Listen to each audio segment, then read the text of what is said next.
Hi everyone, we are Laura Orellana and Gabriel Sagripanti, and we have decided to focus on the process that we teachers should take into account in order to change our traditional classes, in order to move from the traditional class towards PBL.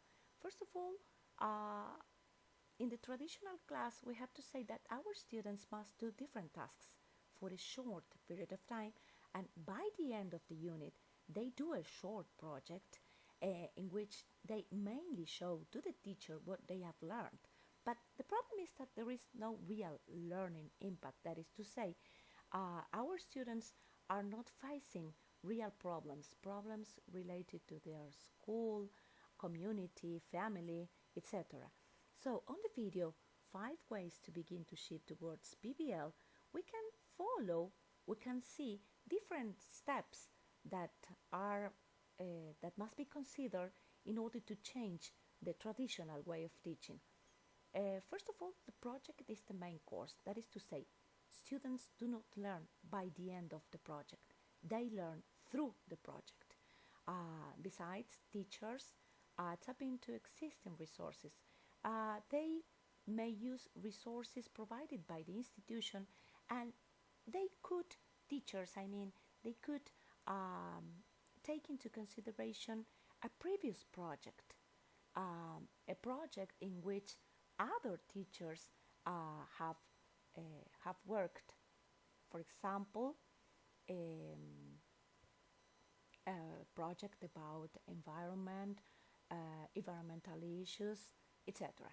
And the teacher finds the ways to mix it up. That is to say, they provide students with different tasks in order to reach a goal.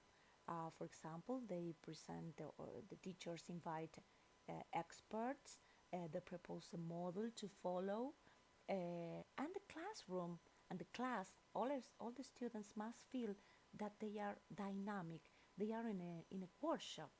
The class must be interactive, that is to say, they have to collaborate among them. And the assessment is a process through the whole project, okay? And in the article PBL in Teaching English as a Foreign Language, there are other steps that we teachers should follow if we have decided to start with PBL in our class. First of all, planning. We have to plan the topic, we have to plan the whole project. We have to decide on the topic that is relevant for our students, for our institution, and we have to organize the ideas in a time frame. This time frame, as regards PBL, must be considerable. That is to say, we need a long period of time, at least 8 or 10 lessons. And this project, this topic, must be in real connection with world, because if if it is in connection with the reality of our students, it is relevant for them. Of course, collaboration is important, not only collaboration among students, but also collaboration among teachers. We can work with other teachers, with other colleagues, in order to do a great project in the institution. An assessment, as we have said, is a process throughout the project in which students can participate. So let's consider the PBL approach. Students and the teacher agree on a topic. When we decide about a topic, it is not necessary to decide on the teacher decision. I mean, we teachers, we can ask our students to take part of the process, and of course, together with our students, we agree on the final income. Um, the project can be structured from the beginning, from the very beginning to the end. And of course, the teacher prepares the material in order to provide our students with information. Uh, we, we teachers must break down the topic into tasks, relevant tasks for our students.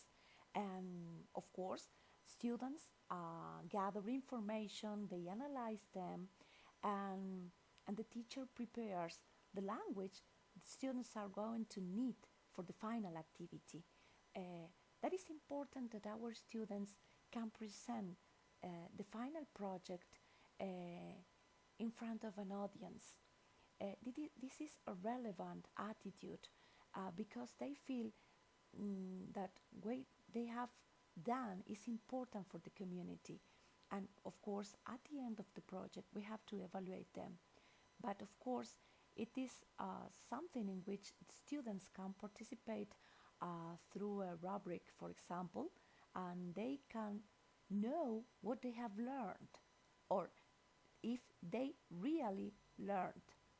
Uh, it is important to implement PBL in public schools because we have noticed about the lack of interests on on the part of our students.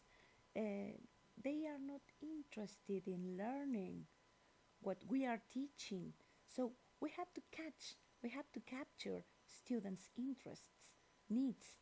So after the pandemic, um, some principals asked us teachers to prepare integrated projects. It's a kind of PBL uh, in which we have to take we have to take into consideration first of all disadvantages in our institution, public institutions mainly.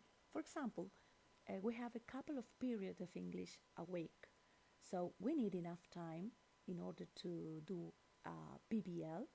Um, we have to create and produce the material.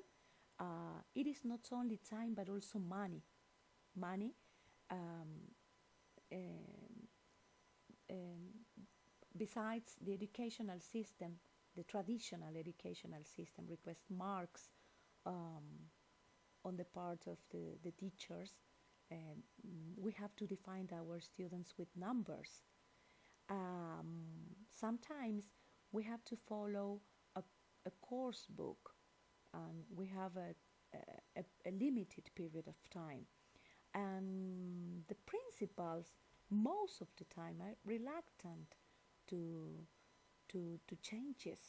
They do not like changes. But if we decide to implement PBL in our classes, we can find that the process of learning is meaningful for our students. This produces a critical thinking on the part of them, and they process the information in order to improve their skills.